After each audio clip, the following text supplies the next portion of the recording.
Hey everybody, welcome back into another edition of the Territory Talk podcast, presented as always by Baptist Health, the official sports medicine provider of the Florida Panthers. Doug Plagens, Jameson Olive here with you as always, and joined by a special guest here today, one of the newest Panthers, Nate Schmidt, Panthers defenseman here, kind enough to stop by with us. And why don't we bring you right in here, Nate? First and foremost, thanks for stopping by. Thanks for taking some time out for us. And well, how does it feel to hear Nate Schmidt of the Florida Panthers? What's it mean to be a Florida Panther? Man, this is it's pretty surreal, honestly. I know that it's been a couple of years, I feel like, in the making. And it's always been somewhere that I've had penciled on my radar. And then with Paul heading there after spending some time with him and Jamie in Winnipeg, kind of was bringing my career back to new heights. And unfortunately, fortunately for the Panthers, unfortunately for us in Winnipeg at the time, when he stepped away and came down to you guys, and it's honestly been something that I've been really excited about. And throughout the free agency process was someone that I was waiting to, while we were hearing and sitting waiting. That's a heck of a process, I'll tell you. I'm happy now that we have concluded in somewhere where I know and I feel happy about. I mean, you're joining the cream of the crop, and now when I hear from guys and guys reach out, I said, hey, I just want to taste a little bit what you guys are tasting. That's all. That's all I'm looking for. So I'm really excited to be a part of the Panther family.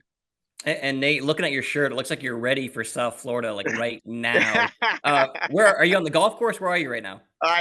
Well, you know what? I was gonna sneak in a round before I gotta go home. I got a 1-year-old son that decides to take his nap and yell "Dad" when he wakes up. So I got a couple. I can sneak a couple holes in. But yeah, this is usually me. I haven't been able to bust them out as so much in the tundra of the last couple of years. And when I did wear them, guys kind of looked at me a little funny. But my general wardrobe when I was living in Vegas was a lot of button downs and toucan Sams and the whole 9 yards. But on that though, obviously you played for a lot of great organizations. You had some great runs in Vegas, the Capitals, of course, Winnipeg. Just what excites you about something new, the newness of South Florida and the Panthers and things like that? Just at this stage of your career, just a new journey.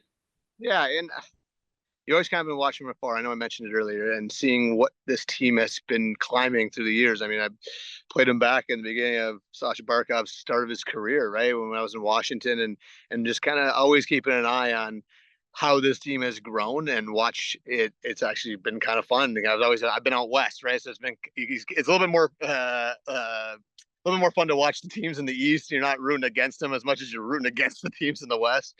So it's been an incredible journey for this team, and for me to join this organization after winning and being so close the year before, it really brings that extra added bite and extended jump to your step for this next coming season. And that's the reason why I when it came down to when Billy Zito and I talked, like this is the landing spot for me.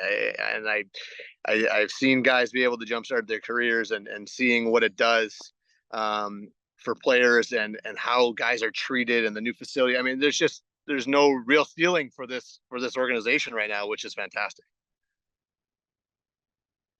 And Nate, you mentioned you've been with a few different teams. You've changed places a few times, but you've been on some really good teams. So when you step into a team that is ready to win, that's ready to contend, like this Panthers team will continue to do so, what's the key for you to immerse yourself as quickly as possible once you get on the ice with this group coming up, in September? Yeah, adding a pair of young legs to the group is always 32 and young legs is always a nice start. But for me, literally just get out, get out of the car, run as fast as you can to jump onto a moving vehicle, and that's what it is for this team. I mean, the thing's going about 100 miles an hour. For me, just again, grab on, hold on tight, and push as much as you can. So, you try and see the amount of personalities this group has is fun. Is watching through the media from afar, and for myself being able to fit in. Hopefully the goofiness will allow it, but I have a feeling it will. So that's the reason why I thought that this group would be a great fit for me too. And Nate, on that, obviously, you're known as a vibes guy around the league, and the Panthers are they're a Thank heavy you. they're a heavy vibes team. Just what have you heard about this locker room? We always hear guys saying, they hear it's a great room, they get there, it's awesome. But just in terms of just having fun, this seems like this is a group that likes to have a lot of fun. Yeah, and just the closeness and the togetherness. I mean, I really, talking with Paul and Jamie, and it's just it reminds me a lot of our first year in Vegas. Like everybody was always together at all times. The team is always doing everything as one.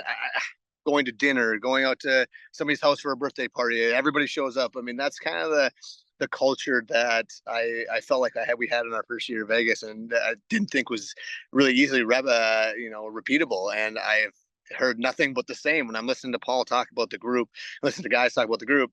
All I get is flashbacks, and that's you chase that down and you miss. I don't realize what kind of lightning you have in a bottle until it's gone, and that's what you realize how important that room dynamic is. It really does make a huge difference for your group, especially when you go through tougher times. That's really when it comes out. It's easy to have everybody on board when things are going, but to have that type of character in your room already, and when things go, they're going to have tough stretches, that's when you need it more than ever.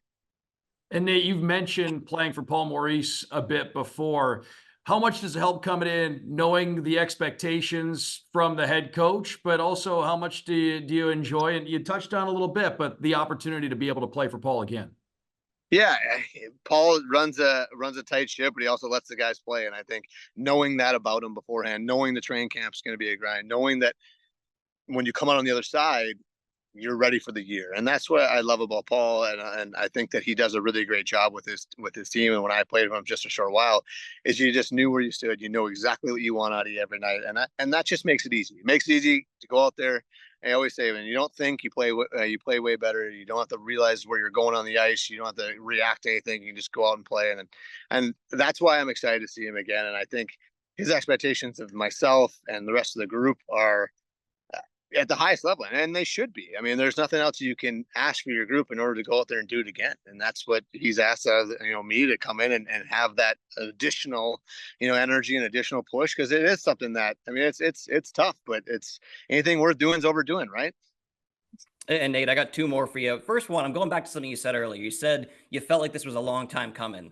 And it's weird you say that, because Doug and I have talked in the past. We've both been here about a decade. It seems like every offseason we'd always say, like, Nate Schmidt would make a pretty good Panther. We'll see what happens. Yeah, but we got a big Nate Schmidt household here. Yeah, but now here you are. You're finally here. Why does this feel like this was kind of eventually going to happen? It always seemed like there was a loose tie between you and the Panthers. Yeah, I think when I got traded out of Vegas, it was a talk that my agent and I had, and I was excited. I said, this is going to be great. And then Vegas pivoted and went the other direction and ended up going to Vancouver. And so it was one of those things that I'd seen it. I thought that there was a chance. And then every year you kind of think, oh, I remember that. Is that thing in the back of my head still?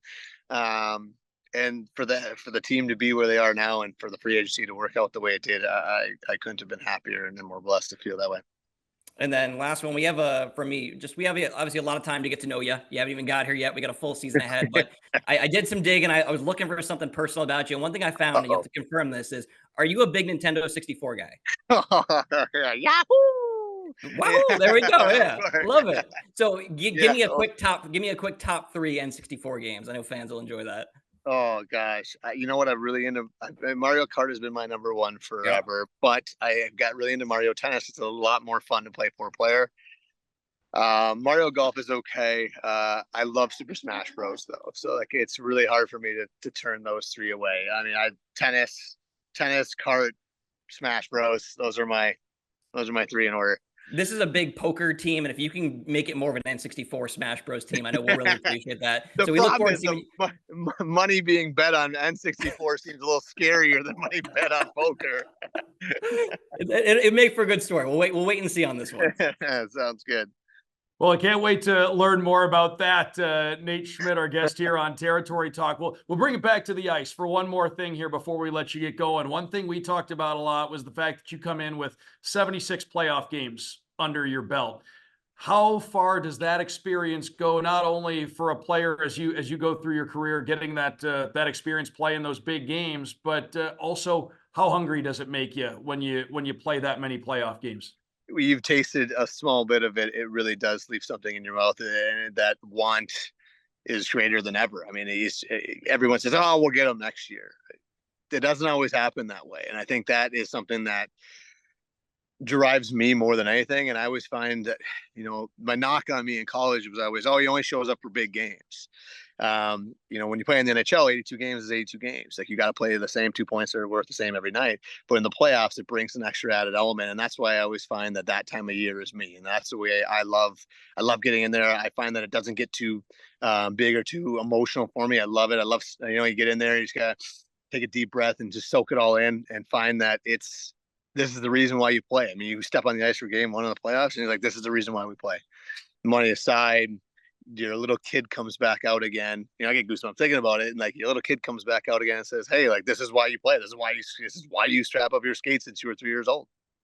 Well, you certainly brought your A game for your first appearance here on the Territory Talk podcast. So we thank you. We thank you very much for stopping by, and we can't wait to have you down here in South Florida. Congratulations again, and we look forward to seeing you soon. Yeah, thanks, Chance. Appreciate you having me.